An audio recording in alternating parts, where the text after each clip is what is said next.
तो last episode में हमने देखा था टोनी जाओकी का बर्थडे मनाने के लिए उसके घर पे आया होता है। तभी सीनियर टैंक टोनी को बोलते हैं चलो हम लोग एक पियानो कंपटीशन करते हैं। और पियानो कंपटीशन में टोनी टैंक को बहुत बुरी तरीके से हरा देता है। टोनी की स्किल्स को देख के सभी लोग काफी ज्यादा शॉक्ड हो गए होते हैं। फिर टोनी एक बीड़ी निकालते हुए उसे पियानो से जला लेता है। फिर टैंक के पास आते हुए बोलता है तुम काफी अच्छा पियानो बजाते हो, अगर तुम मेहनत करते रहे तो तुम कुछ ना कुछ तो अचीव कर ही लोगे। फिर वो उसके मुंह में बीड़ी डालते हुए आगे बढ़ जाता है। वही सारे लोग आपस में बात कर रहे होते हैं। सीनियर टैंक ने फालतू में इसको परेशान किया, इस लड़के ने सीनियर टैंक की बेइज्जती कर दी। वही जाओकी सोच रही होती है मैंने सही लड़के को चुना है, ये दिखने में अच्छा है, इसकी स्किल्स काफी ज्यादा अच्छी है और इसका बैकग्राउंड भी काफी ज्यादा अच्छा है। टोनी एकदम बेस्ट ऑफ द बेस्ट है। तभी टोनी को नोटिफिकेशन आती है कि आपकी टारगेट नंबर 3 जाओकी की अफेक्शन पॉइंट 95% पार कर चुकी है और अभी तक आपने जाओकी के ऊपर $78.60 मिलियन खर्च किए हैं। इसी वजह से आपको रिवॉर्ड के तौर पे $7.18 मिलियन मिल रहे हैं, साथ ही 26 स्ट्रेंथनिंग पॉइंट भी। वही टोनी सोच रहा होता है लास्ट टाइम मुझे $60 मिलियन मिले थे और इस बार $7 मिलियन, मुझे तो मजा आ गया। और आखिर मुझे अपनी स्ट्रेंथनिंग पॉइंट को किस चीज में ऐड करना चाहिए। तभी टोनी के पास में जाओकी आते हुए बोलती है आज मैं काफी ज्यादा खुश हूँ। टोनी बोलता है मान लो मैंने पियानो बजा के तुम्हें दूसरा गिफ्ट दिया है। वही टोनी और जाओकी को देख के सीनियर टैंक रो रहे होते हैं। तभी पार्टी में एक बंदा बोलता है देखो स्कारलेट आ गई। और स्कारलेट को आते हुए देख के सभी लोग बोल रहे होते हैं आज तक हमने सिर्फ इसका नाम सुना है, आज पहली बार हम इसको देख रहे हैं। फिर टोनी हमें बताता है कि स्कारलेट स्कूल ब्यूटी लिस्ट में नंबर 1 पे थी और लगातार 4 साल तक उसे कोई बीट नहीं कर पाया। फिर यूनिवर्सिटी में आने के बाद भी वही सबसे ज्यादा सुंदर रही और वो यूनिवर्सिटी की प्रेसिडेंट भी बनी, लेकिन वो अपनी ब्यूटी की वजह से सबसे ज्यादा फेमस नहीं है। असल में वो लड़कों से बहुत ज्यादा नफरत करती है और उनसे बहुत ज्यादा गंदा बिहेव भी करती है। कितने लोगों का तो ये भी मानना है कि स्कारलेट को लड़के नहीं बल्कि लड़कियां पसंद है। और जो स्कारलेट है उसको बचपन में एक बंदे ने किडनैप कर लिया था। हालांकि वो बंदा उसका कोई नुकसान नहीं कर पाया, टाइम पे पुलिस आ गई थी, लेकिन स्कारलेट तभी से ही मैन से नफरत करने लगी। फिर जाओकी बोलती है टोनी आखिर कौन सुंदर है, मैं या सीनियर स्कारलेट। टोनी बोलता है मेरे तो तुम ही सबसे ज्यादा सुंदर हो। साथ में टोनी सोच रहा होता है मुझे स्कारलेट जैसी लड़कियों से दूर रहना चाहिए क्योंकि इनके दिमाग का कुछ भी नहीं पता और मुझे यहाँ पे लड़कियों को फंसा के सिर्फ पैसा कमाना है, किसी लड़की के हाथों मरना नहीं है। फिर जाओकी टोनी को खींचते हुए बोलती है चलो मैं तुमको सिस्टर स्कारलेट से मिला लेती हूँ। फिर जाओकी बोलती है सीनियर आप बहुत ज्यादा लेट आई। स्कारलेट बोलती है मुझे लेट आने के लिए माफ करना। जाओकी कहती है मुझे आपको किसी से मिलाना था, ये मेरा बॉयफ्रेंड है और इसका नाम है टोनी। टोनी बोलता है हेलो सिस्टर स्कारलेट, आपसे मिलकर बहुत ज्यादा अच्छा लगा। स्कारलेट बोलती है क्या तुम ही वो इंसान हो जिसने अभी पियानो बजाया था। फिर टोनी बोलता है हाँ। स्कारलेट बोलती है मैंने सुना है तुम बहुत सारी लड़कियों के साथ में घूमते हो और तुम्हारे बहुत सारी लड़कियों के साथ में रिलेशनशिप भी है। तुम्हारे जैसे जो लोग होते हो बिल्कुल भी टैलेंटेड नहीं होते और उनकी कोई इज्जत भी नहीं होती। सही बताओ तो तुम लोग एकदम घटिया होते हो। ये सुनकर टोनी काफी ज्यादा गुस्सा हो गया होता है। जाओकी टोनी को रोकते हुए बोलती है सिस्टर स्कारलेट ऐसी ही है, प्लीज उनकी बातों का बुरा मत मानो। तभी टोनी को नोटिफिकेशन आती है अगर आप स्कारलेट को अपनी अफेक्शन लिस्ट में डाल लेते हैं तो आपको पूरे अमाउंट के 10% के रिवॉर्ड के साथ ही 35 स्ट्रेंथनिंग पॉइंट भी मिलेंगे। तभी टोनी अपने सिस्टम को पटकते हुए बोलता है क्या तुम पागल हो गए हो, लास्ट टाइम तुम सेंसुर से जुड़ गए थे, इस टाइम तुम इस लड़की से जुड़ गए हो, क्या तुम्हें दिख नहीं रहा कि ये लड़की पागल है। फिर टोनी स्कारलेट को देखते हुए बोलता है चाहे कुछ भी हो जाए ये सुंदर तो है। वही स्कारलेट का टोनी की तरफ अफेक्शन पॉइंट -80 होता है। फिर टोनी जाओकी के लिए केक लेके आता है और वो सभी लोग केक कट करते हैं और जाओकी सभी लोगों को बोल रही होती है आप लोग इस पार्टी को एंजॉय करना। तभी स्कारलेट जाओकी के पास आते हुए बोलती है जाओकी क्या तुम्हारे पास थोड़ा सा टाइम था, मुझे तुमसे कुछ बात करनी है। फिर स्कारलेट जाओकी को कोने में लाते हुए बोलती है अगर तुम मेरी बात मानो तो तुम टोनी से दूर ही रहो। तभी जाओकी बोलती है लेकिन ऐसा क्यों। फिर स्कारलेट बताती है पता नहीं किसी रीजन की वजह से टोनी बहुत सारी लड़कियों से जुड़ा हुआ है और मैं बिल्कुल भी नहीं चाहती कि तुम एक ऐसे लड़के से जुड़े रहो जो कि बहुत सारी लड़कियों से जुड़ा हुआ है। और हाँ मैं भी ग्रेजुएट होने वाली हूँ तो किसी को मेरी प्रेसिडेंट की पोस्ट लेनी होगी और मैं ये पोजीशन तुम्हें देना चाहती हूँ। जाओकी सोच रही होती है ये अपनी पोजीशन मुझे देना चाहती है, लेकिन पहले हम लोगों की सोच बिल्कुल भी नहीं मिलती थी, हम हमेशा एक दूसरे की बातों को काटते रहते थे, लेकिन अब ये चाहते हैं कि मैं प्रेसिडेंट बन जाऊं। कहीं ये बात सच तो नहीं है कि इनकी नजरें मेरी तरफ है। ये सोच के जाओकी घबरा जाती है। फिर जाओकी बोलती है सिस्टर स्कारलेट मैंने आपकी बहुत इज्जत करी है और मैं इतनी कैपेबल नहीं हूँ कि मैं प्रेसिडेंट बन सकूं। और जैसा आप टोनी के बारे में सोचती हैं टोनी वैसा बिल्कुल भी नहीं है। तभी स्कारलेट आगे बढ़ते हुए बोलती है सच में प्यार लोगों को अंधा कर देता है, तुमने खुद को कितना ज्यादा चेंज कर दिया है, तुम काफी ज्यादा स्ट्रिक्ट और वैल्यू वाली लड़की थी लेकिन अब कैसी हो गई हो। तभी जाओकी बोल रही है मैं तो ये सोच रही थी कि मैं स्टूडेंट यूनियन से रिजाइन कर दूं ताकि मैं टोनी के साथ में ज्यादा टाइम स्पेंड कर सकूं। स्कारलेट बोलते है तुम बिल्कुल पागल हो चुकी हो, तुम इतनी कंफ्यूज क्यों लग रही हो और तुम अपनी पोजीशन क्यों छोड़ना चाहती हो। सच में टोनी जैसे लोग तुम जैसी प्यारी लड़कियों के लिए खतरा है। और जो स्कारलेट की अफेक्शन होती है टोनी को लेके वो -90 हो जाती है। वही टोनी बैठे बैठे सोच रहा होता है मैंने तो इसको कुछ बोला भी नहीं तो आखिर मुझे प्रोवोक क्यों कर रही है। फिर हम देखते हैं पार्टी खत्म हो गई होती है। जाओकी सभी को बाय बोलते हुए कह रही होती है रास्ते में सभी लोग आराम से जाना और जब टोनी जाता है तो वो उसे रोक लेती है, कहती है मुझे तुमसे कुछ बात करनी थी। आगे हम देखते हैं टोनी बाहर निकलते हुए सोच रहा होता है जाओके काफी ज्यादा क्यूट हो गई है। मुझे तो ये लग रहा था कि वो आज मुझे रात को रोकने के लिए बोलेगी, लेकिन उसने मुझसे सिर्फ एक मूवी देखने के लिए बोला है। तभी टोनी को किसी के रोने की आवाज सुनाई देती है और वो देखता है ब्रदर टैंक साइड में बैठ के रो रहे होते हैं। टोनी बोलता है ये तो मिस्टर टैंक है ना, आखिर अभी तक यहाँ से गए क्यों नहीं। फिर टोनी सीनियर टैंक के पास जाते हुए बोलता है ब्रदर टैंक आप क्या कर रहे हैं। वही ब्रदर टैंक घबराते हुए बोलते हैं तुम टोनी हो ना। टोनी बोलता है मैं अभी भी आपको याद हूँ, ये तो मेरे लिए काफी ज्यादा इज्जत की बात है और आप तो मुझसे सिर्फ पियानो का मैच हारे थे, आखिर आप रो क्यों रहे हैं। वही मिस्टर टैंक बोल रहे होते हैं तुम्हारे कहने का मतलब क्या है, कहीं तुम मुझे यहाँ पे नीचे तो नहीं देख रहे ना। टोनी बोलता है नहीं मेरे कहने का मतलब वो नहीं था, आप काफी ज्यादा सेंसिटिव है। टैंक बोलता है मैं ये बात मानता हूँ कि तुम्हारे सा लूजर मुझसे पियानो बजाने में ज्यादा अच्छा है, लेकिन ऐसा हर काम में नहीं है। मेरी फैमिली का बैकग्राउंड, वेल्थ स्टेटस, हर चीज तुमसे काफी ज्यादा अच्छा है। तुम्हें पता है मेरे पास में एक कार है जिसकी कीमत $4 मिलियन है। तुम्हारी शक्ल देख के लगता है कि तुम्हारे पास में तो कोई कार भी नहीं होगी। चलो मैं तुम्हारे घर तक एक राइड दे देता हूँ। लेकिन तभी वो देखता है टोनी अपनी कार में बैठ रहा होता है। ये देख के टैंक फिर से रोने लगता है और बोलता है आखिर ये कैसे पॉसिबल हो सकता है, इसके पास एक करारी कार है। वही टोनी अपने घर पे जाते हुए सोच रहा होता है कल मुझे जाओके के साथ में कौन सी मूवी देखनी चाहिए। तभी उसकी नजर स्कारलेट पे पड़ती है जो कि रास्ते में खड़ी होकर बस का इंतजार कर रही होती है। टोनी सोच रहा होता है ये अकेली इतनी रात को बस का इंतजार कर रही है, साथ ही इसने बहुत छोटे कपड़े पहन रखे हैं। अभी तो ठंड का टाइम है, अगर ऐसे ही बाहर रहती है तो इसे पक्का ठंड लग जाएगी। लेकिन इस लड़की का बिहेवियर मेरी तरफ काफी ज्यादा गंदा है, इसी वजह से मैं इसकी हेल्प नहीं कर सकता। और चलो मैं इसे अभी और माइनस अफेक्शन पॉइंट लेके यहाँ से चलता हूँ। ये बोलते हुए आगे बढ़ जाता है, लेकिन तभी जब वो अपने मिरर में देखता है तो वहाँ पे स्कारलेट को कुछ लड़के परेशान कर रहे होते हैं और वो सारे लड़के बोल रहे होते हैं लड़की तुम इतने रातों कहाँ जा रही हो, रात को अकेले जाना डेंजरस हो सकता है, यहाँ पे हम तुम्हारे बॉडीगार्ड की तरह काम कर सकते हैं। फिर उनमें से एक स्कारलेट को पकड़ते हुए बोलता है तुम्हें बस हमारे साथ में खेलना होगा। स्कारलेट बोलती है अगर तुम ऐसी हरकत फिर से करोगे तो मैं पुलिस को बुला लूंगी। तभी वो सारे लड़के स्कारलेट पे हंसने लगते हैं और कहते हैं तुम्हारी से जिद्दी लड़की के साथ में खेलने में और ज्यादा मजा आएगा। लेकिन तभी स्कारलेट अटैक करते हुए उनमें से एक का अंडा फोड़ देती है। फिर वो सारे लड़के बोलते हैं ब्रदर भाव क्या आप ठीक है ना। तभी ब्रदर भाव बोलते हैं चाहे कुछ भी हो जाए इस कुत्ते को मेरे पास पकड़ के लेके आओ। फिर वो सभी लोग स्कारलेट का पीछा करने लगते हैं। वह स्कारलेट सोच रही होती है पता नहीं मैं इन कमीनों के चक्कर में कैसे पड़ गई, अगर यहाँ पे इतने सारे बंदे नहीं होते तो मैं इनको आराम से हरा सकती थी, पर ये लोग बहुत ज्यादा है, मैं इनको अकेले नहीं हरा सकती। तभी वो टोनी से टकरा जाती है। टोनी पूछता है क्या तुम ठीक हो, और स्कारलेट सोच रही होती है तो जाओके का बॉयफ्रेंड टोनी है। फिर वो सारे बंदे टोनी और स्कारलेट को घेर लेते हैं। ब्रदर बाबू बोल रहे होते तुम मेरे ऊपर अटैक करके यहाँ से भागने का कैसे हो सकती थी, आज मैं तुम्हें नहीं छोड़ने वाला लड़की। वह स्कारलेट सोच रही होती है सारे मैन बहुत ही ज्यादा कमीने होते हैं, अगर टोनी रास्ते में नहीं आया होता तो मैं आराम से यहाँ से भाग सकती थी। फिर टोनी बोलता है मैं यहाँ पे तुम सभी लोगों को सिर्फ 2 मिनट दे रहा हूँ, सभी लोग यहाँ से भाग जाओ वरना तुम लोगों का यहाँ पे रहना सही नहीं होगा। तभी वो बंदे बोल रहे होते हैं लगता है यहाँ पे एक हीरो आ गया ब्यूटी को बचाने के लिए, लेकिन अगर हम नहीं भागते तो तुम हमारा क्या बिगाड़ लोगे। थोड़ी देर बाद हम देखते हैं टोनी ने उन सभी को हरा दिया होता है। टोनी कहता है तुम सभी लोगों को मेरी बात मान लेनी चाहिए थी। फिर टोनी बोलता है सीनियर स्कारलेट क्या आप ठीक है, लेकिन तभी स्कारलेट की जो अफेक्शन पॉइंट होती है वो -95 हो जाती है। वही टोनी सोच रहा होता है आखिर अब मैंने क्या कर दिया, क्या मैंने इसको बचाने की गलती करी है, आखिर इसका अफेक्शन हमेशा गिर क्यों जाता है, कभी ऊपर क्यों नहीं जाता। -95 होने का तो यही मतलब है, इसके लिए मैं और कचरा बराबर है। तभी स्कारलेट बोलती है तुम्हें क्या लगता है ये इंटरेस्टिंग है, तुम ऐसे ट्रीट करके बाकी लड़कों को फंसा सकते हो पर मुझे नहीं। मैं यहाँ पे बस का वेट कर रही थी तभी इन सारे गैंगस्टर्स का यहाँ पे आ जाना और तुम्हारा हीरो बन के मुझे बचाना। लगता है तुम खुद को कुछ ज्यादा ही होशियार समझ रहे थे और मुझे बेवकूफ जो कि ये समझ नहीं पाएगी। फिर स्कारलेट टोनी का कॉलर पकड़ते हुए बोलती है मैं ऑलरेडी बहुत ज्यादा गुस्से में हूँ क्योंकि मैं तुमसे जाओके को नहीं बचा पा रही और तुम मेरे पास आने की कोशिश भी मत करना कचरे। वही टोनी सोच रहा होता है ये लड़की बहुत ही बड़ी गलतफहमी में है। फिर टोनी बोलता है सीनियर एक बार मेरी बात तो सुनिए। स्कारलेट बोलती है मुझे तुम्हारी कोई बात नहीं सुननी, बस तुम जाओके का ध्यान रखना और अगर अगली बार तुमने कोई भी गलती करी तो तुम्हारे लिए बिल्कुल भी ठीक नहीं होगा। फिर स्कारलेट के जाने के बाद में वो गैंगस्टर उठ जाता है और उस गैंगस्टर को किक मारते हुए टोनी बोल रहा होता है मेरा दिमाग खराब हो चुका है, पता नहीं ये कमीने गैंगस्टर अभी क्यों अपीयर हो गए। साथ ही रास्ते में चलते हुए टोनी सोच रहा होता है जितना मैं कुछ अच्छा करने की कोशिश कर रहा हूँ उतना ही वो मेरे ऊपर गुस्सा होती जा रही है। तभी टोनी के फोन पे कॉल आता है, वो कहता है इतनी रात को किसका कॉल आ रहा है। जब वो देखता है तो वो रोया होती है। टोनी बोलता है रोया क्या हुआ। रोया बोलती है क्या तुम कल फ्री हो, मेरी कल कोई भी क्लास नहीं थी, इसी वजह से मुझे तुम्हारे साथ में मूवी देखनी थी। वही टोनी सोच रहा होता है कल मुझे जाओके ने मूवी देखने के लिए बुलाया है और अब मुझे ये भी बुला रही है, इसका मतलब कल का दिन मेरे लिए काफी ज्यादा बिजी होने वाला है। रोया बोलती है मैं तुम्हें पहली बार मूवी देखने के लिए बुला रही हूँ तो प्लीज मना मत करना। टोनी बोलता है नहीं कोई प्रॉब्लम नहीं है, मैं कल आ जाऊंगा। टोनी बोलता है मैं दोनों के साथ आराम से मूवी देख सकता हूँ, एक के साथ मैं सुबह मूवी देखूंगा और एक के साथ मैं शाम को।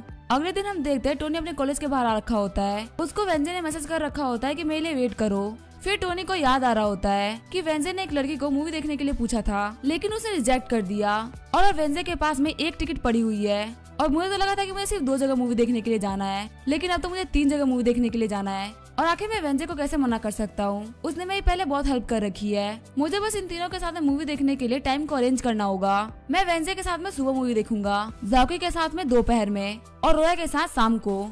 फिर हम देखते हैं टोनी एक कार में कोई आके बैठता है। टोनी को लगता है कि वो वेंजे है, लेकिन वो देखता है कि वो कोई लड़की है जिसको टोनी नहीं जानता। वो लड़की बोलती है मुझे माफ करना, मैं मेकअप कर रही थी और गलती से तुम्हारी कार में घुस गई। फिर टोनी बोलता है अगर तुम गलती से घुसी हो तो तुम बाहर निकल जाओ और अगली बार ध्यान रखना। फिर वो लड़की बोलती है भले ही मैं गलत कार में घुस गई हूँ, लेकिन शायद मैं सही इंसान से मिली हूँ। साथ ही वो सोच रही होती है मुझे कैसे भी करके इस लड़के को पटाना होगा। इसके लग्जरी कार और इसके लुक्स को देख के लग रहा है कि कितना शानदार है। फिर वो लड़की बोलती है मुझे वीचैट पे ऐड कर लो। टोनी अपने फोन को यूज करते हुए बोलता है मुझे माफ करना, मैं फोन लेके नहीं आया। साथ ही सोच रहा होता है ऐसे लड़के मुझे फंसा नहीं सकती। फिर वो लड़की उतरते हुए बोलती है तुम काफी ज्यादा बेकार इंसान हो, मैं जा रही हूँ। और जैसे वो उतर रही होती है वहाँ पे वेंजे आता है और बोलता है जायू तुम यहाँ पे क्या कर रही हो? फिर वेंजे बोलता है तुमने तो बोला था कि तुम अपनी मम्मी से मिलने के लिए हॉस्पिटल जा रही हो, इसी वजह से हम लोग साथ में मूवी नहीं देख सकते, लेकिन आखिर तुम मेरे दोस्त के कार से बाहर क्यों निकली? वही टोनी सोच रहा होता है ये तो वही लड़की है जिसने अभी वेंजे को मना किया है और वेंजे ने इसे मेरी कार से उतरते हुए देखा है। पता नहीं वेंजे मेरे बारे में क्या सोचेगा।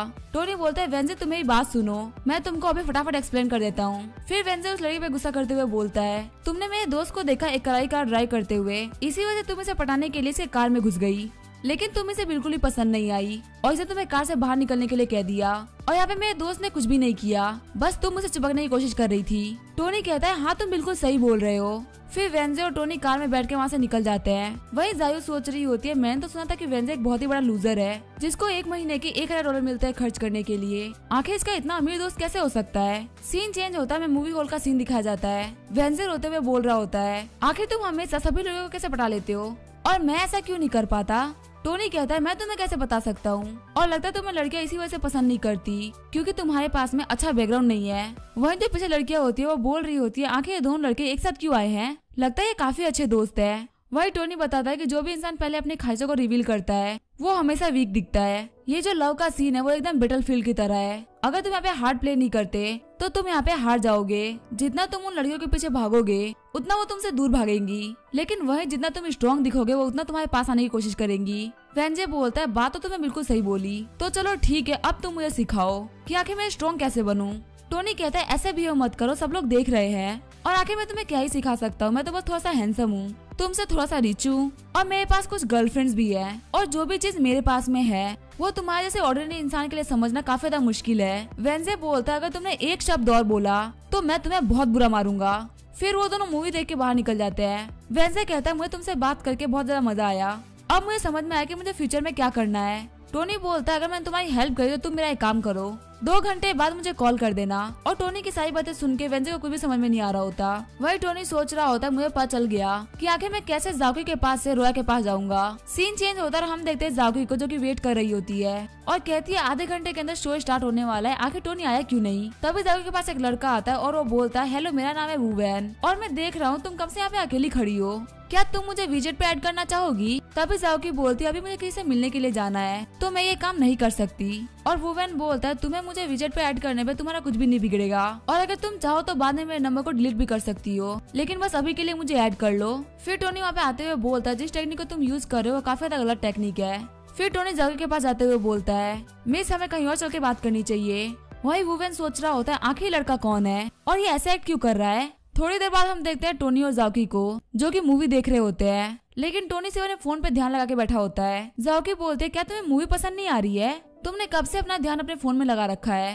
टोनी कहता है कि नहीं ऐसी कोई बात नहीं है, फिलहाल मैं अपने फैमिली बिजनेस में काफी ज्यादा बिजी हो गया था और इसी वजह से मैं यहाँ पे मूवी पे ध्यान भी नहीं दे पा रहा। वही जाकी सोच रही होती है इसकी इतनी बड़ी फैमिली है और इतना बड़ा बैकग्राउंड है, इसके पास बहुत सारे काम रहते होंगे, ये मेरी तरह फ्री नहीं है, लेकिन इतना सारा प्रेशर झेलने के बावजूद भी ये मेरे पास आया टाइम निकाल के, ये मेरे लिए बहुत बड़ी बात है। साथ ही सोच रही होती है बाकी सभी लोगों ने पार्टी में सिर्फ टोनी की स्किल्स देखी, लेकिन उसके स्किल के पीछे परफेक्शन की मेहनत कोई भी नहीं देख पाया। और उस दिन होटल में टोनी ने उस लड़के को पटक दिया था, इसका मतलब टोनी ने हर टाइप की चीजों में बचपन से ही प्रैक्टिस करी है और अभी वो हर चीज में मास्टर है। लेकिन इतना परफेक्ट बनने के लिए उसे बहुत सारी मेहनत करनी पड़ी होगी और मैं यहाँ पे इतनी सेल्फिश लड़की हूँ कि मैंने अपने सेल्फिश डिजायर के लिए इसको परेशान किया। ये सोचते हुए जाओकी रोने लगती है। वही टोनी सोच रहा होता है जो मूवी हम देख रहे हैं वो एक एक्शन मूवी है, आखिर रोने क्यों लगी। फिर वो लोग बाहर आ गए होते हैं और जाओकी बोलती है मुझे भूख लगी है, क्या हमें कहीं चल के खाना खाना चाहिए। लेकिन हम देखते हैं टोनी के फोन पे कॉल आ जाता है। टोनी सोच रहा होता है वेंजे मेरा काफी अच्छा दोस्त है, उसने काफी सही टाइम पे मुझे कॉल करके मुझे बुला लिया। फिर टोनी कॉल उठाते हुए बोलता है हाँ वेंजे क्या हुआ।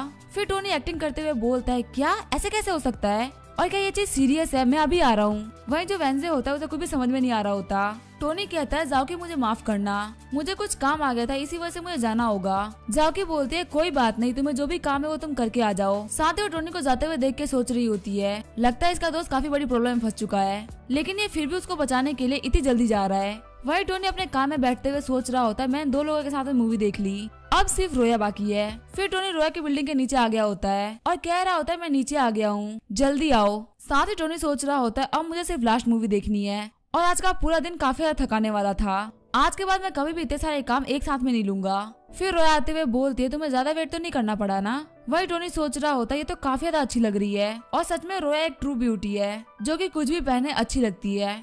फिर हम देखते हैं रोया और टोनी मूवी देखने के लिए आ गए होते हैं। मूवी देखने के बाद वो लोग खाना भी खाते हैं और मूवी और खाना खाने के बाद वो दोनों घर पे आ गए होते हैं। रोया बोलती है अब तुम घर चले जाओ और हाँ ध्यान से घर जाना और आज के दिन के लिए बहुत बहुत शुक्रिया, मैं काफी ज्यादा खुश हूँ। तभी टोनी शर्माते हुए बोलता है रोया मुझे प्यास लगी थी, क्या मैं तुम्हारे घर पे चल सकता हूँ। सीन चेंज होता है और हम देखते हैं टोनी को जो कि रोया के घर पे नहा रहा होता है। रोया सोच रही होती है पता नहीं यहाँ पे क्या होने वाला है, टोनी तो बस यहाँ पे एक गिलास पानी पीने के लिए आया था लेकिन वो तो यहाँ पे नहाने भी लगा, क्या हो अगर वो पूरी रात में यहाँ पे रुकने की बात करे तो मैं क्या करूंगी। और वो ये सब सोच रही होती है तभी उसे टोनी के पैंट में मूवी की टिकट दिखती है। रोया सोच रही होती है क्या ये तो 4 मूवीज की टिकट है, टोनी ने मेरे अलावा और किसके साथ मूवी देखी है। फिर टोनी नहा के बाहर निकलता है और कहता है मैंने नहा लिया, लेकिन तभी वो मूवीज की टिकट देख के खुद भी काफी ज्यादा शॉक हो जाता है। रोया कह रही होती है तुम्हारे पेन में 4 मूवीज की टिकट थी, क्या तुमने किसी और लड़के के साथ में मूवी देखी है और अगर तुम्हें मैं पसंद नहीं हूँ तो मुझे रिजेक्ट कर दो, आखिर तुम मुझे डेट करते हुए चीट क्यों कर रहे हो, अगर ऐसी बात है तुम मेरे घर से निकल जाओ, मैं तुम्हारा शक्ल कभी नहीं देखना चाहूंगी। और टोनी को नोटिफिकेशन आती है कि रोया की अफेक्शन 75% हो चुकी है।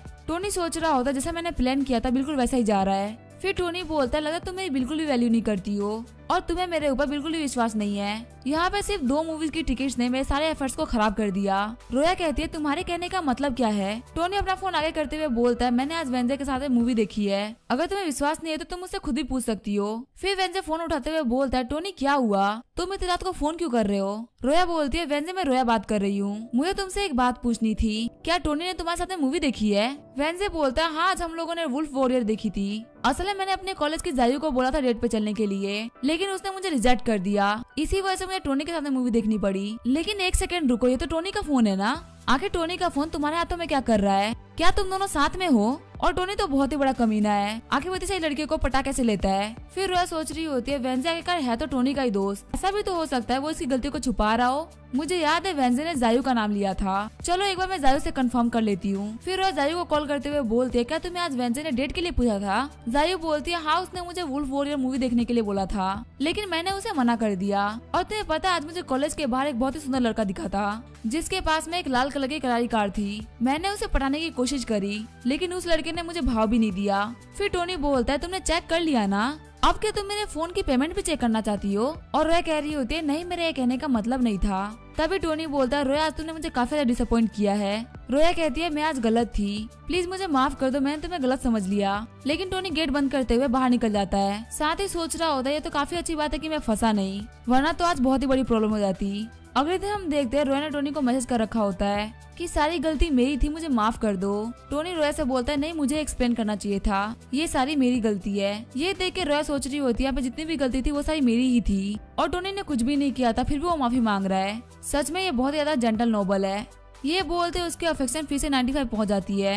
टोनी बोलता है तो काफी अच्छी बात है, कम से कम इसकी अफेक्शन बराबर हो गई और ये पिछली बार से 1% बढ़ गई है, अब ये 96 हो चुकी है। और हम देखते हैं टोनी को रिवॉर्ड के तौर पे 10 स्ट्रेंथनिंग पॉइंट मिले होते हैं। साथ ही वो सोच रहा होता है अगर मैं ऐसे ही लेजी बना रहा तो एक दिन पक्का मैं फंस जाऊंगा। मुझे याद है मेरी अफेक्शन लिस्ट में बहुत सारी लड़कियां हैं और मैं इन सभी को टूल्स बना के यूज करूंगा और मैं इन लोगों के अफेक्शन को इतना ज्यादा बढ़ाऊंगा कि ये सभी लोग मुझे फॉलो करें। और सिर्फ बच्चे होते जो कि चॉइस करते कि मुझे क्या चाहिए, लेकिन मुझे तो ये सारी लड़कियां चाहिए। तभी वो लड़कियां जाते हुए बोल रही होती है कि पास ही में यहाँ पे एक बास्केटबॉल मैच हो रहा है जो कि सीनियर टैंक ने रखवाया है, हमें जल्दी वहाँ पे चलना चाहिए ताकि हम मैच को देख सके।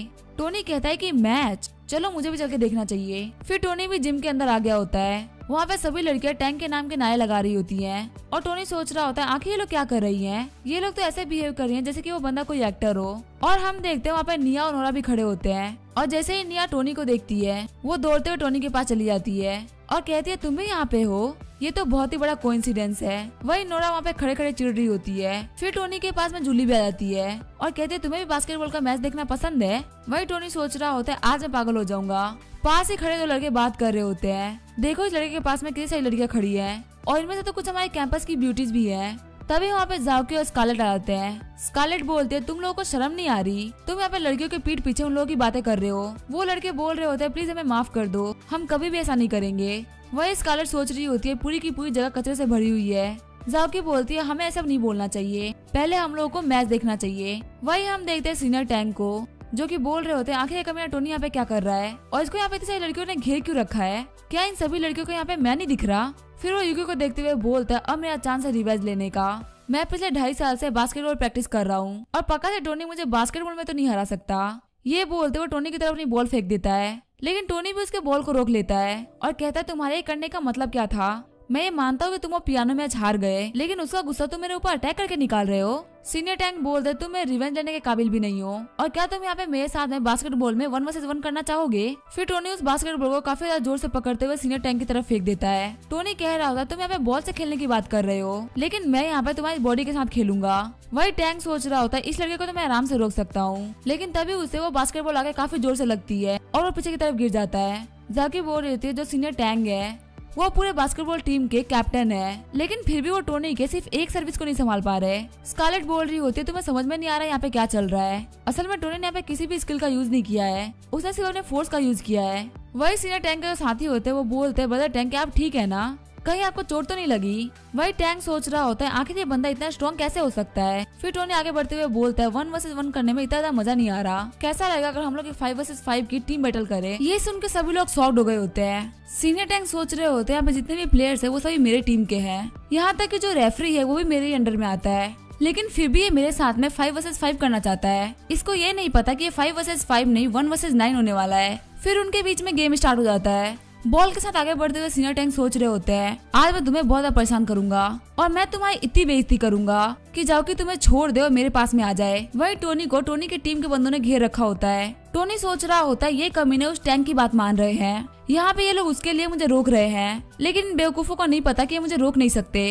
फिर वो अपने सिस्टम से 30 साल की बास्केटबॉल एक्सपर्टी मांग लेता है। तभी टैंक बोलता है ये परफेक्ट टाइम है शो ऑफ करने का। जैसे वो अपनी बॉल को गोल में डालने वाला होता है टोनी उसे रोक देता है। ये देख के वहाँ पे सभी लोग शॉक्ड हो गए होते हैं। यहाँ पे टोनी ने टैंक को बास्केटबॉल में गोल करने से रोक दिया। वही जिन बंदों ने टोनी को घेर रखा होता है वो सोच रहे होते हैं आखिर हमारे पास से निकला कैसे। ऐसा लगा कि उसने थोड़ा सा मूव किया और वहाँ से निकल गया। वही टैंक भी सोच रहा होता है इसने जो किया वो एकदम इम्पॉसिबल है। टोनी बोलता है बॉल मेरे हाथ में है, अब मेरी बारी है गोल करने की, लेकिन तभी रेफरी गेम को वापस स्टार्ट कर देता है। टोनी सोच रहा होता है यहाँ पे रेफरी भी बिका हुआ है, जैसे ही बॉल मेरे हाथ में इसने विसल बजा दी। फिर टैंक अपना पहला गोल कर देता है। साथ ही सोच रहा होता है इसे क्या ही फर्क पड़ता है अगर तुम एक अच्छे प्लेयर हो, जब भी तुम्हारे हाथ में बॉल आएगी मैं रेफरी से विसल बजा दूंगा। इस बेवकूफ को तो ये भी नहीं पता कि ये मुझे इस स्टेडियम में बिल्कुल भी नहीं हरा सकता। आखिर ये रेफरी बार बार टोनी के हाथ में बॉल आने पे विसल क्यों बजा रहा है? यहाँ पे लोग बिल्कुल भी स्पोर्ट्समैनशिप नहीं रख रहे, ये बहुत ही घटिया काम कर रहे हैं। वही टोनी सोच रहा होता है टैंक तुम बहुत घटिया काम कर रहे हो, तुमने सच में मुझे काफी ज्यादा गुस्सा दिला दिया है। मैं एक बार के लिए चीटिंग सह लेता, लेकिन यहाँ पे मैं स्पोर्ट्समैनशिप की बेइज्जती होते हुए नहीं देख सकता। फिर टोनी बॉल आगे ले आते हुए गोल कर देता है, जिससे कि टैंक अपने टीममेट्स पे चिढ़ने लगता है और चाहे वो कितना भी कोशिश कर रहे होते हैं टोनी बाबा गोल कर रहा होता है। ये देख के रेफरी और बाकी सारे प्लेयर सोच रहे होते हैं भले हम इसको कितना भी रोक रहे हैं लेकिन ये गोल कर ही दे रहा है। असल में यह बंदा अकेले ही काफी ज्यादा मेहनत कर रहा है ताकि अपने स्पोर्ट्समैनशिप की इज्जत बचा सके। तभी उस रेफरी को अपने फादर की बात याद आती है, जिसने बताया था कि एक रेफरी गेम को संभालता है और कभी भी अपना विसल बजाने से पहले 100 बार सोचना, क्योंकि वो गेम की जीत हार डिसाइड करती है और कभी भी तुम्हारा डिसीजन गलत नहीं होना चाहिए। वहीं जो बाकी प्लेयर्स होते हैं उनको याद आ रहा होता है कि उनके कोच ने उनको बताया था कि कभी भी चीटिंग नहीं करनी चाहिए, गेम में जीत और हार तो चलती रहती है, पर स्पोर्ट्समैनशिप कभी भी खराब नहीं करनी चाहिए। ये बातें याद करके प्लेयर और रेफरी दोनों ही रोने लगते हैं। साथ ही सोच रहे होते हैं हम अपने टीचर और कोचेस की बातों को भूल गए, लेकिन ये लड़का अकेले हार्डवर्क कर रहा है। वही टोनी पीछे मुड़ते हुए बोलता है आखिर यहाँ पे क्या चल रहा है,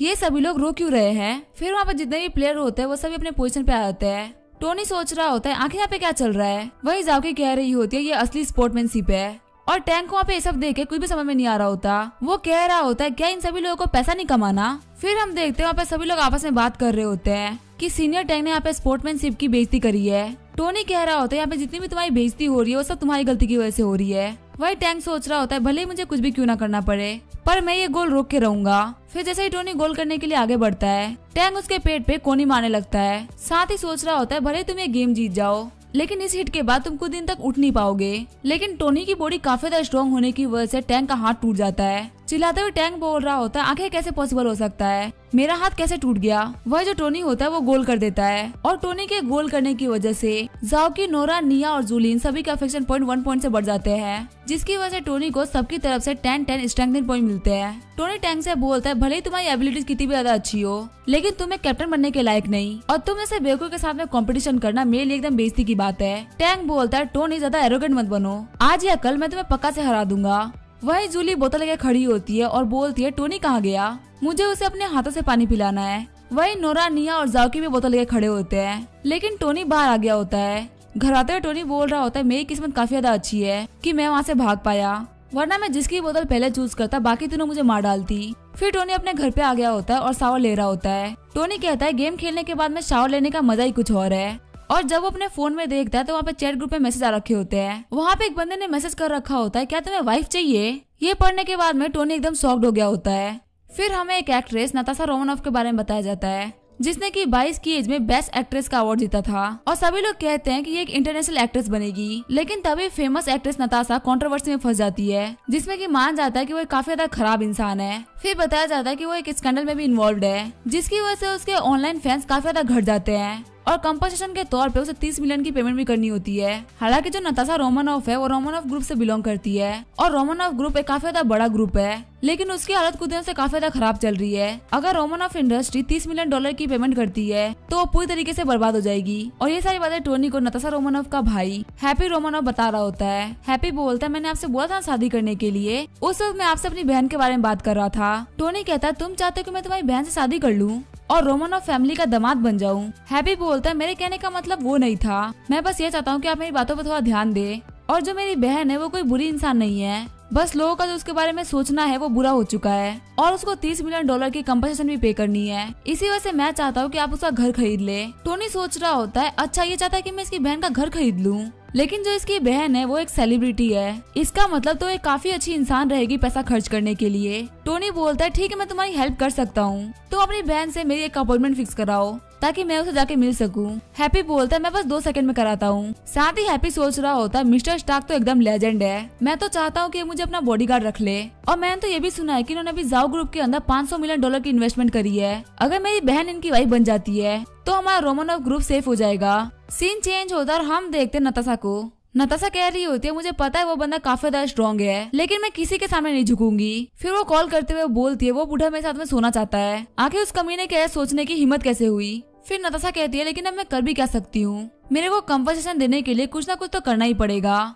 और मेरा सपना सिर्फ एक एक्ट्रेस बनने का था, आखिर इतना ज्यादा मुश्किल क्यों होता जा रहा है। तभी नताशा के फोन पे हैप्पी का फोन आता है। हैप्पी बोलता है सिस्टर मुझे काफी ज्यादा पावरफुल इंसान मिला है जो कि आपको काफी आराम से पैसे दे सकता है और आपको टेंशन लेने की भी बिल्कुल जरूरत नहीं है। नताशा बोलती है क्या तुमने सुबह सुबह पी ली है, आखिर तुम क्या फालतू बातें कर रहे हो। तभी हैप्पी बोलता है जिस बंदे ने मुझे प्रॉमिस किया है आजकल वो काफी ज्यादा सर्च में चल रहा है और उनके लिए आपका घर खरीदना कोई बहुत बड़ी बात नहीं है। मैं यहाँ पे मिस्टर टोनी स्टार्क की बात कर रहा हूँ। और टोनी स्टार्क नाम सुनते ही नताशा के मन में एक बहुत ही बड़े मोटे से आदमी की शक्ल आती है। फिर नताशा बोलती है तुमने पहले भी किसी बूढ़े ठगी को भेजा था, अब तुम फिर से वैसा ही काम कर रहे हो। हैप्पी बोलता है सिस्टर मेरी बात मानो, मिस्टर स्टार्क काफी ज्यादा औसम इंसान है, मेरे को पक्का भरोसा है कि वो आपको काफी ज्यादा अच्छे लगेंगे और वो आपका घर भी खरीद लेंगे। और हाँ एक बात याद रखना, उनसे काफी अच्छे तरीके से बिहेव करना। फिर नताशा अपना फोन पटकते हुए बोलती है कोई भी मैन ठीक नहीं होता, स्पेशली मेरे भाई के भेजे हुए, और अब से मैं किसी भी मैन से एक पैसा नहीं लूंगी। आगे हम देखते हैं टोनी नताशा के घर के आगे आ गया होता है। टोनी बोलता है ये लोकेलिटी तो काफी ज्यादा अच्छी है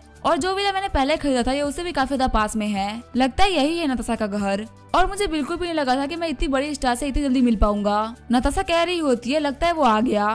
फिर वो चिल्लाते हुए बोलती है बार बार घंटी मत बजाओ, मैं आ रही हूँ। फिर नताशा गेट खोलते हुए चिल्ला रही होती है, लेकिन तभी वो टोनी को देख के शर्मा जाती है। टोनी बोलता है, हेलो, क्या आप नताशा रोमानोफ है? मैं हैप्पी का दोस्त हूँ। टोनी को देखते हुए नताशा सोच रही होती है, क्या ये मिस्टर स्टार्क है? ये तो काफी ज्यादा हैंडसम है। आज तक मैंने बहुत सारे एक्टर्स के साथ में मूवी करी है, लेकिन ये उन सब में सबसे ज्यादा सुंदर है। फिर टोनी बोलता है, शर्माने की कोई जरूरत नहीं है, आओ यहाँ पे बैठो। फिर नताशा बैठते हुए बोलती है, मिस्टर स्टार्क, आखिर आपने ये घर क्यों नहीं देखा? टोनी कहता है, मेरे को जितना देखना था मैंने देख लिया है, और यहाँ पे जो जरूरी चीज है वो ये घर नहीं है। नताशा बोलती है, तो फिर क्या है? साथ ही नताशा सोच रही होती है, इस आदमी की आंखों में कुछ तो अलग है। टोनी बोलता है, मैं चाहता हूँ कि तुम मेरी गर्लफ्रेंड बनो।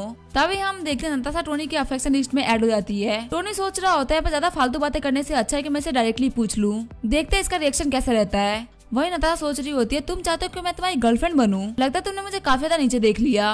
अब मैं तुम्हारी इतनी बेइज्जती करूंगी कि तुम्हें तुम्हारी औकात दिखाई दे। फिर नताशा बोलती है, ठीक है, मैं तुम्हारी लवर बन सकती हूँ, लेकिन मेरी कुछ कंडीशंस है। मुझे $10 मिलियन प्लस की कार चाहिए। दूसरा, तुम मुझे टेंशन सिटी के अंदर एक अपार्टमेंट खरीद के दोगे। तीसरा, तुम मेरी 2 $500 मिलियन की मूवी में इन्वेस्ट करोगे और उसकी हीरोइन मैं बनूंगी। कहीं तुम्हें कंडीशन ज्यादा भाई तो नहीं लग रही ना? टोनी बोलता है, क्या बस इतना ही? तुम्हारे लिए एक घर काफी नहीं रहेगा, मैं तुम्हारे पूरे खानदान के लिए घर खरीद देता हूँ। ये सुन के वो लड़की एकदम शॉक्ड हो गई होती है। थोड़ी देर बाद हैप्पी आता है और वो देखता है टोनी की कार उसके बहन के घर के आगे खड़ी होती है। हैप्पी कहता है, ये तो मिस्टर स्टार्क की गाड़ी है, क्या वो अभी तक गए नहीं? फिर वो घर पे आते हुए बोलता है, सिस्टर, यहाँ पे तो सिर्फ तुम हो, मिस्टर स्टार्क कहाँ पे है और उनकी कार बाहर क्यों खड़ी है? तभी उसकी बहन बोलते है, तुम्हारे कहने का मतलब करारी कार वो मिस्टर स्टार्क ने मुझे दे दी। हैप्पी कहता है, उस कार की कीमत $20 मिलियन है, आखिर वो ऐसा कैसे कर सकते हैं? नताशा बोलते है, सिर्फ इतना ही नहीं, उन्होंने मुझे कुछ पैसे भी दिए हैं। हैप्पी हंसते हुए बोलता है, क्या उन्होंने घर का डिपॉजिट दिया है? कितना दिया है, 1 मिलियन या 3 मिलियन? नताशा बोलती है, $100 मिलियन। ये देख के हैप्पी एकदम शॉक्ड हो गया होता है। साथ ही सोच रहा होता है, अभी तक मिस्टर स्टार्क ने ये घर खरीदा भी नहीं है और उन्होंने $120 मिलियन दे दिए, कहीं वो मेरी बहन को पसंद तो नहीं करते ना? फिर हैप्पी अपनी बहन से कहता है, मुझे टोनी स्टार्क का साला बनना है। वही नताशा सोच रही होती है कि उस बंदे ने मुझे बोला था कि मैं उसकी गर्लफ्रेंड बन जाऊं, लेकिन पता नहीं क्यों मैं भी उसको भूल नहीं पा रही। और उसे याद आता है कि कैसे टोनी ने अपनी कार उसके नाम कर दी थी। और नताशा कहती है कि उसने मुझे एक बार टच भी नहीं किया और इतना बड़ा फेवर करके चला गया। वो सच में एक जेंटलमैन है और लगता भी नहीं कि वो कोई बुरा इंसान हो सकता है। सीन चेंज होता है, टोनी की यूनिवर्सिटी का सीन दिखाया जाता है। 3rd ईयर के स्टूडेंट अपनी ग्रेजुएशन सेलिब्रेट कर रहे होते हैं। वही स्कारलेट जाओकी से बोलती है, मुझे टोनी अच्छा इंसान नहीं लगता, मैं तो अभी भी यही बोलूंगी कि उसको छोड़ दो और आज के बाद मैं तुम्हें प्रोटेक्ट नहीं कर पाऊंगी क्योंकि मैं कॉलेज से ग्रेजुएट हो रही हूँ। फिर जाओकी बोलती है, सिस्टर स्कारलेट, आपको ऐसा क्यों लगता है कि टोनी अच्छा इंसान नहीं है? स्कारलेट बोलती है कि बास्केटबॉल मैच के दिन उसको बहुत सारी लड़कियां पानी देने के लिए आगे बढ़ रही थी और उस टाइम उसने भाग के ये शो किया कि उसको किसी भी एक के साथ में नहीं रहना। जाके बोलती है, मैं ये बात जानती हूँ कि वो वहाँ से चला गया था, लेकिन उसने किसी का भी तो बोतल नहीं लिया और उसने किसी का बोतल ना लेके काफी अच्छा काम किया। स्कारलेट बोलते है, कैसा रहेगा अगर मैं तुम्हें ये बोलूँ कि तुम्हारे बर्थडे के दिन टोनी ने मेरे ऊपर कुछ गुंडों से अटैक करवाया और मुझे बचा के हीरो बना, शायद से वो मुझे पटाना चाहता था। जाओकी बोलती है, सिस्टर, आप लड़कों के बारे में कुछ ज्यादा गलत सोचती हैं, एक बार आपको खुद को दिखा देना चाहिए कि क्या आप ठीक तो है ना? और टोनी सच में हर चीज में काफी ज्यादा अच्छा है। उसने आज पहली बार किसी की हेल्प नहीं करी, उसने पहले भी बहुत सारे लोगों की हेल्प कर रखी है, यहाँ तक कि उसको पता भी नहीं था कि आप आने वाली हैं। और ये बताते हुए वो निया का बनाया हुआ बैनर दिखाने लगती है। ये देख के स्कारलेट सोच रही होती है, कहीं मैं टोनी को गलत तो नहीं सोच लिया, कहीं मैं सच में लड़कों को ज्यादा गलत तो नहीं समझती। वही जाओकी बोलते, सिस्टर, आप कहाँ जा रही हैं? आपके क्लास की फोटोज खींचना बाकी है। वही स्कारलेट सोच रही होती है, ये सारी मेरी ही गलती थी, मैंने एक अच्छे इंसान पे शक किया। आगे हमें कुछ दिनों बाद का सीन दिखाया जाता है। हम देखते हैं स्कारलेट को, जो कि अपने ऑफिस में काम कर रही होती है। वो कहती है, मुझे कॉलेज छोड़े हुए काफी दिन बीत चुके हैं, लेकिन अभी भी मुझे जाओकी से की हुई बातें याद आती है और काफी ज्यादा शर्म आती है कि मैंने उस दिन उसे क्या क्या बोल दिया था। आखिर उस दिन को भुलाने के लिए मैं क्या करूं? और जितनी बार मुझे शर्म आती है उतनी बार मुझे टोनी की याद आती है। तभी स्कारलेट को उसकी बॉस बुलाती है और स्कारलेट की बॉस बताती है कि तुम्हें एक चैरिटी डिनर पे जाना है और ये एक बहुत ही बड़ा इवेंट है जिसमें सियोल के बहुत ही बड़े बड़े बिजनेस सेलिब्रिटीज आएंगे और मेरे असिस्टेंट के तौर पे तुम्हें वहाँ पे जाना है और मेरी तरफ से तुम्हारे लिए एक टास्क है। कहा जा रहा है कि चैरिटी डिनर में एक स्पेशल गेस्ट को इनवाइट किया गया है जो कि आजकल बहुत ज्यादा चर्चे में है और शायद से उस बंदे का नाम है मिस्टर स्टार्क। तुम्हारा टास्क ये है कि चाहे कुछ भी हो जाए तुम्हें बड़े बड़े बिजनेसमैन को अपना दोस्त बनाना है, स्पेशली मिस्टर स्टार्क को। स्कारलेट सोच रही होती है, मैंने ये ऑफिस इसी वजह से ज्वाइन किया था क्योंकि यहाँ की बॉस एक लेडी है, लेकिन लगता है मुझे यहाँ पे भी वो सारे काम तो करने ही पड़ेंगे। लेकिन इन्होंने मुझे कुछ बड़ा तो नहीं बोला है, इन्होंने बस मुझे ये बोला कि मुझे उनको अपना दोस्त बनाना है। स्कारलेट बोलती है ठीक है मैं अपना बेस्ट दूंगी। उसकी बॉस बोलती है तुम्हें अपना बेस्ट नहीं देना, तुम्हें ये चीज करके दिखानी है। सीन चेंज होता है और हम देखते हैं टोनी को जो कि झाउटियान से बात कर रहा होता है और उसने नताशा रोमानोव के बारे में सारी इन्फॉर्मेशन निकाल ली होती है। और झाउटियान बोलता है ब्रदर आपको चैरिटी डिनर में आना चाहिए, यहाँ पे सिटी के सारे बड़े बड़े सेलिब्रिटीज आएंगे, आप यहाँ पे आएंगे तो लोगों को आपके पावर के बारे में पता चलेगा। टोनी सोच रहा होता है मैं यहाँ पे पैसे खर्च कर सकता हूँ तो मुझे यहाँ पे जाना चाहिए। सीन चेंज होता है, हम देखते हैं नताशा को जो कि कह रही होती है मुझे विश्वास नहीं हो रहा कि जो झूठ है वो सच को कवर कर सकता है। वहीं जो उसके साथ वाला बंदा होता है वो बोल रहा होता है जो आपका ओपोनेंट है वो बहुत सारा पैसा लगा रहा है, हम ऐसे उसको बिल्कुल भी नहीं हरा पाएंगे। तभी नताशा का फोन बजता है और जब वो फोन उठाती है तो उसके फोन पे $100 मिलियन आ गए होते हैं। नताशा सोच रही होती है टोनी ने $100 मिलियन और भेज दिए और लगता है उसने देख लिया कि मेरे बारे में ऑनलाइन बहुत सारी बुरी बातें चल रही है जिनको दबाने के लिए मुझे बहुत सारे पैसे चाहिए होंगे और पता नहीं उसके पास में कितने सारे पैसे हैं, मैं सोच भी नहीं सकती। सीन चेंज होता है, हमें चैरिटी डिनर का सीन दिखाया जाता है। सियोल के सारे अमीर लोग वहाँ पे आ रखे होते हैं। मिस्टर भाई कह रहे होते हैं हैप्पी तुम आज काफी ज्यादा खुश लग रहे हो, जो बंदा हमेशा अपनी बहन की वजह से प्रॉब्लम फेस करता रहता था वो इतना खुश क्यों लग रहा है। हैप्पी बोलता है ऐसा इसी वजह से क्योंकि आज मेरी बहन मिस्टर स्टार्क से मिली थी और ऐसा हो सकता है कि मैं मिस्टर स्टार्क का साला बन जाऊं। तभी दूसरा बंदा बोलता है मिस्टर स्टार्क क्या तुम उन्हीं की बात कर रहे हो जिन्होंने ऑनलाइन बहुत सारा पैसा खर्च कर दिया और उनके पास जाओ फैमिली के बहुत सारे शेयर्स भी हैं, हमने भी उनके बारे में सुना है, उनके पास बहुत सारा पैसा है। मिस्टर भाई बोलते हैं तुम्हारी बहन बहुत दिनों से बहुत सारी कंपनी से बात कर रही है मूवीज के लिए, लेकिन अगर तुम्हें मिस्टर स्टार्क सपोर्ट करेंगे तो तुम्हें टेंशन लेने की बिल्कुल भी जरूरत नहीं है। वहीं पे बैठा दूसरा बंदा बोलता है मुझे भी मिस्टर स्टार्क से मिलना है, क्या तुम मुझे मिला सकते हो। तभी हैप्पी बोलता है मैंने तो मिस्टर स्टार्क के सामने बैठ के थोड़ी पी भी थी और मैं बहुत ज्यादा खुश हूँ। तभी वहाँ पे टैंक उठते हुए बोलता है मैं बाथरूम जाके आता हूँ। टैंक सोच रहा होता है ये कमीना हैप्पी काफी ज्यादा फुदक रहा है और उसको क्या लगता है मिस्टर स्टार्क इसकी बहन को सिर्फ कंगू में बना के छोड़ देंगे और असल में चैरिटी डिनर अमीर लोगों के लिए सिर्फ पैसा खर्च करने की जगह है। और आज के स्पेशल गेस्ट है मिस्टर स्टार्क। मैंने मिस्टर स्टार्क के बारे में बहुत सारी इन्फॉर्मेशन कलेक्ट करी है और इन्फॉर्मेशन के हिसाब से मैंने उनकी एक साइकोलॉजिकल प्रोफाइल भी सोची है। वो एक काफी ज्यादा एलिगेंट, अमीर और दूर की सोचने वाले इंसान है, साथ ही उनको एक नॉर्मल लाइफ जीना काफी ज्यादा पसंद है, लेकिन जो उनका पैसा है वो छुप नहीं पाता।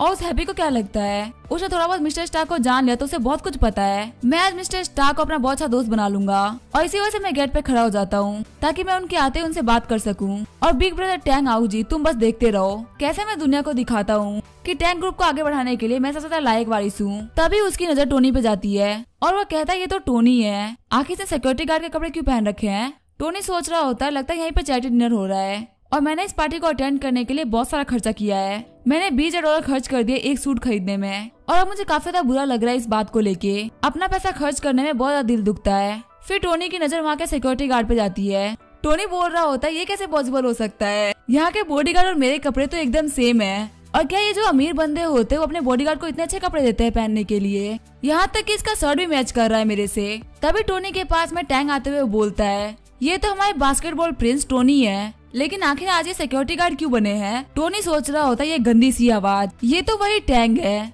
टैंक बोलता है क्या तुम्हारे पास पैसे खत्म हो गए थे जो तुम यहाँ पे सिक्योरिटी गार्ड का काम करने के लिए आए हो। टोनी कहता है मैं सिक्योरिटी गार्ड नहीं हूँ, मुझे भी डिनर पे इनवाइट किया गया है, वैसे भी हम दोनों एक दूसरे को इतने अच्छे तरीके से नहीं जानते तो तुम अपने काम से काम रखो। टैंक कहता है तुम यहाँ पे डिनर पार्टी अटेंड करने के लिए आए हो, मैं भी यहीं पे आया हूँ, चलो हम दोनों साथ में चलते हैं। साथ ही टैंक सोच रहा होता है तुम सिक्योरिटी गार्ड होने के बावजूद भी मेरी बराबरी का होने का प्रिटेंड कर रहे हो, आज मैं तुम्हारी बहुत ज्यादा गंदी बेइज्जती करने वाला हूँ। जैसे ही टोनी अंदर आने लगता है गार्ड पूछता है सर आपका इनविटेशन बताइए। टोनी कहता है कैसा इनविटेशन। टैंक बोलता है क्या तुम्हें इनविटेशन नहीं दिया गया तो तुम इनवाइट कैसे हुए। टोनी एक्टिंग करना बंद करो, अगर तुम सिक्योरिटी गार्ड हो तो इसमें कोई शर्म की बात नहीं है। सीन चेंज होता है, हम देखते हैं स्कारलेट अपने कार से उतरती है, वो कहती है लगता है यही चैरिटी डिनर हो रहा है।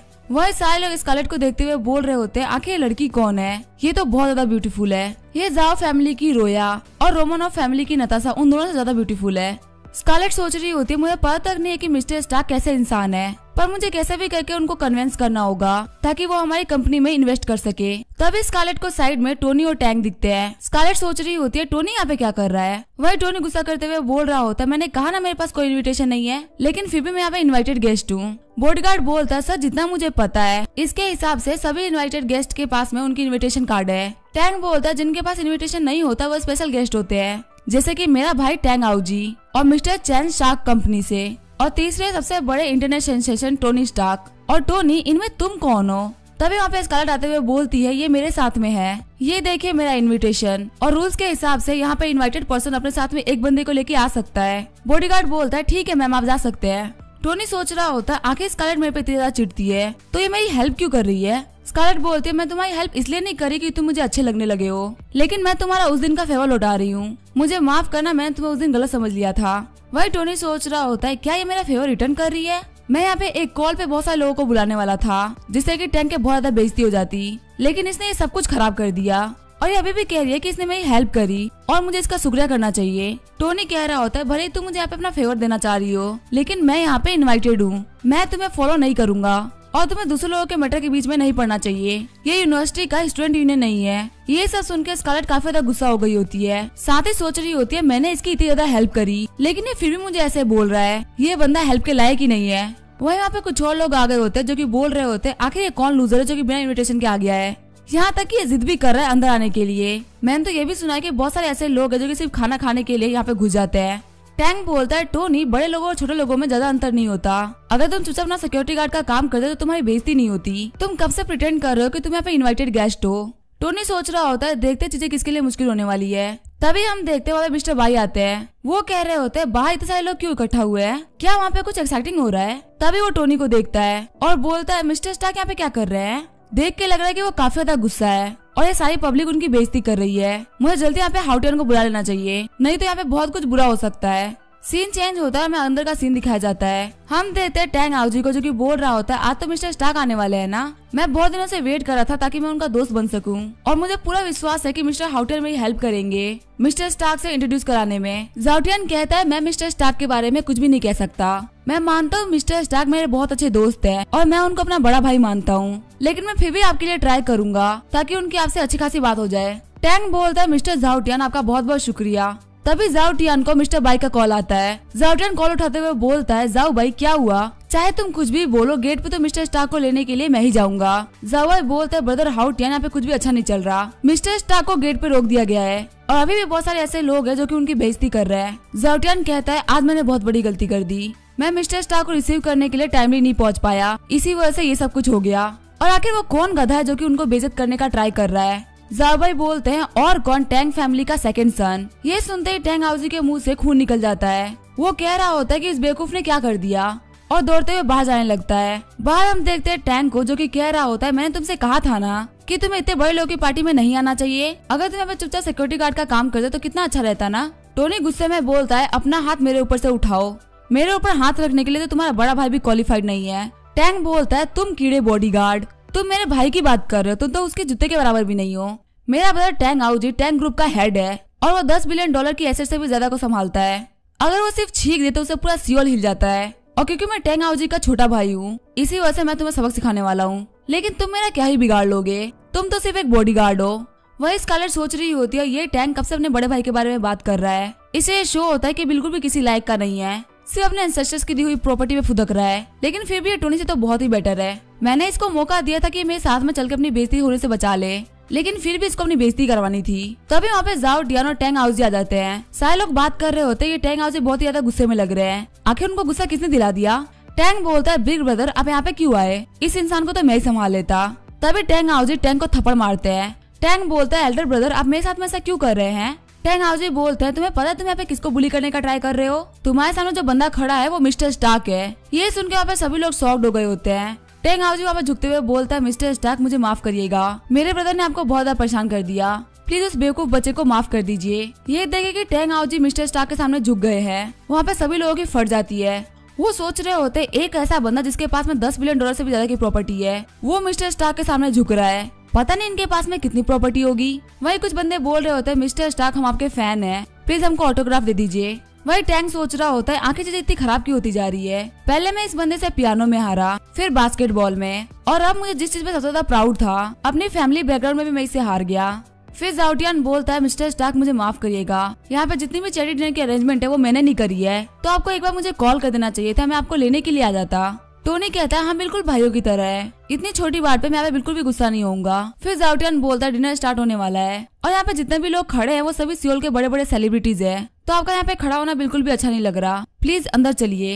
वही स्कारलेट सोच रही होती है मुझे बिल्कुल भी नहीं लगा था कि टोनी के पास में इतना सारा पैसा होगा, लेकिन फिर भी ये कितना ज्यादा नॉर्मल रहता है। अगर सिर्फ अपने रियलिटी कॉलेज में बता दे तो सारी लड़कियां इसके पीछे पड़ जाएंगी। और आखिर मैंने यहाँ पे क्या किया, इसको मेरी हेल्प की बिल्कुल भी जरूरत नहीं थी। पहले तो मुझे काफी ज्यादा शर्म आ ही रही थी, इस बात से मुझे और भी ज्यादा शर्म आ रही है। और अब मैं बॉस का दिया हुआ टास्क कैसे कंप्लीट करूंगी। फिर हमें अंदर का सीन दिखाया जाता है। जाओटियन बोल रहा होता है ब्रदर आज यहाँ पे एक चैरिटी ऑक्शन होने वाला है, यहाँ पे ज्वेलरीज, एंटीक और कंपनीज भी मिलेंगी, साथ ही सियोल की कुछ हाई क्वालिटीज की जमीनें भी। टोनी बोलता है क्या जमीनें भी। जाओटियन बोल रहा होता है हाँ इस बार सियोल सिटी की जमीनें भी मिलने वाली है, ऐसा इसी वजह से किया गया है ताकि इस चैरिटी ऑक्शन को सपोर्ट किया जा सके। टोनी सोच रहा होता है ये जगह तो काफी ज्यादा शानदार है, यहाँ पे पैसे खर्च करने में काफी ज्यादा मजा आएगा।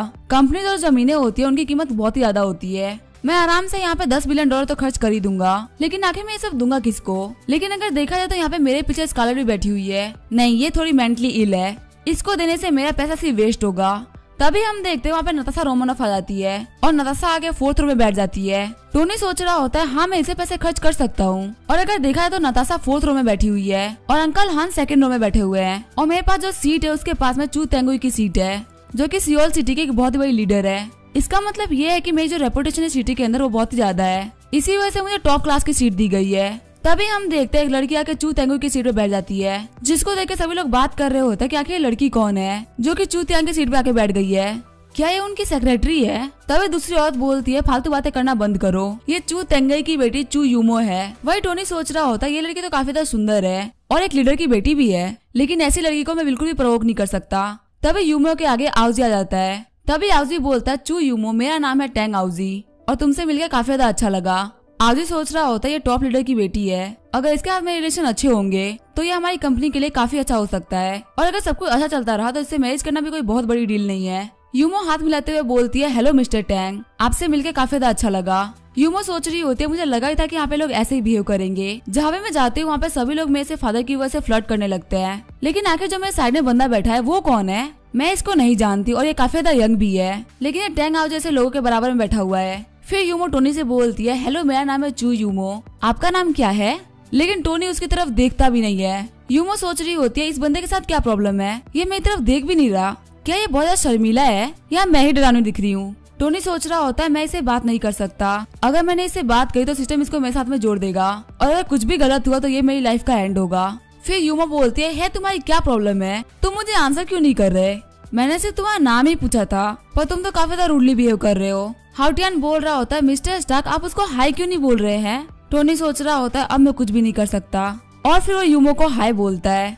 तभी सिस्टम यूमो को अफेक्शन लिस्ट में डाल देता है। टोनी सोच रहा होता है ये कमीना अफेक्शन सिस्टम, इसे तो मुझे फंसा दिया। वही यूमो सोच रही होती है टोनी स्टार्क तुम मुझे याद रहोगे। फिर वहाँ पे अनाउंसर अनाउंस करती है कि ऑक्शन का पहला आइटम आने वाला है और हम देखते हैं वो एक नेकलेस होता है जिसकी कीमत $1,20,000 से स्टार्ट होती है। सभी लड़कियां उस नेकलेस को देखते हुए बोल रही होती है हमें हमारे डैड पे काफी ज्यादा गुस्सा आ रहा है, वो इतने रिच नहीं है कि हमको ये नेकलेस दिला सके। और हम देखते हैं बोली लगना स्टार्ट होती है जो कि $150 मिलियन तक पहुंच गई होती है। तभी टोनी बोलता है $300 मिलियन, जिनको सुन के सभी लोग शॉक्ड हो गए होते हैं। यूमो सोच रही होती है मैंने तो ये सोचा था कि ये बंदा अपने ऊपर इसलिए प्राउड करता है क्योंकि वो बहुत बड़ी फैमिली से बिलोंग करता होगा, लेकिन लगता है ये खुद ही काफी ज्यादा रिच है। वही एंकर के आके बाहर आ गई होती है और वो कह रहा होता है इस बंदे ने डबल अमाउंट बोल दिया। फिर एंकर बोलता है नंबर 5 ने $300 मिलियन बोला है, क्या कोई आगे बढ़ाना चाहेगा। वहीं सभी लोग बोल रहे होते हैं ये तो बहुत ज्यादा हो गया, हम इतना पे नहीं कर सकते। फिर टोनी बोलता है नेकलेस को जाके नताशा रोमानोफ को गिफ्ट कर देना, कहना कि मेरी तरफ से ये उनके लिए गिफ्ट है। स्कारलेट बोल रही होती है ये तो वही लड़की है जिसके बारे में बहुत सारी गॉसिप चल रही है। वही स्कारलेट की अफेक्शन 10 पॉइंट से बढ़ गई होती है। फिर हैप्पी बोलता है मिस्टर टोनी आपके ऊपर पानी की तरह पैसा बहा रहे हैं, जिसकी वजह से नताशा की अफेक्शन भी 35 पॉइंट तक पहुंच जाती है। लेकिन तभी वो सोचती है नहीं मैं इतनी जल्दी नहीं पिघल सकती, टोनी तुम मुझे इतने आराम से नहीं फंसा पाओगे, मैं तुमसे इतना ज्यादा पैसा खर्च करवाऊंगी कि तुम सुसाइड कर लो। फिर अनाउंस करती है कि जो सेकंड आइटम है वो काफी ज्यादा अच्छा आइटम है, ये है क्रिस्टल पियानो। ये दुनिया के 10 ज्यादा बेहतरीन पियानो में से नंबर 1 पे है और ये प्योर कोला क्रिस्टल से बना हुआ है। इसकी स्टार्टिंग प्राइस है $30 मिलियन। सभी लोग वहाँ पे ऑक्शन करने लगते हैं और कोई 35 बोलता है कोई 55 बोलता है। तभी टोनी बोलता है $200 मिलियन, जो सुन के सभी लोग शॉक्ड हो जाते हैं। टोनी सोच रहा होता है ये पियानो मैं झाकी को गिफ्ट नहीं दूंगा। तभी कोई पीछे से बोलता है इसके मैं $210 मिलियन दूंगी। टोनी पीछे मुड़ते हुए बोल रहा होता है ये तो जेनुआ ग्रुप की बेटी है, इसकी फैमिली मोबाइल गेम बनाती है और ये बहुत ही ज्यादा पैसे वाली है। टोनी कहता है $300 मिलियन। फिर वो लड़की बोलती है $310 मिलियन। टोनी चिढ़ते हुए बोलता है $500 मिलियन। ये सुनकर सभी लोग शॉक्ड हो गए होते हैं। अनाउंसर सोच रहा होता है 30 मिलियन की चीज 500 मिलियन में बिक रही है। फिर अनाउंसर बोलता है कि यहाँ पे कोई मिस्टर स्टार्क ज्यादा अमाउंट दे सकता है। लेकिन कोई भी इसे ज्यादा बोली लगा ही नहीं पाता। फिर अनाउंसर बोलता है मिस्टर स्टार्क चैरिटी डिनर को इतना ज्यादा सपोर्ट करने के लिए शुक्रिया।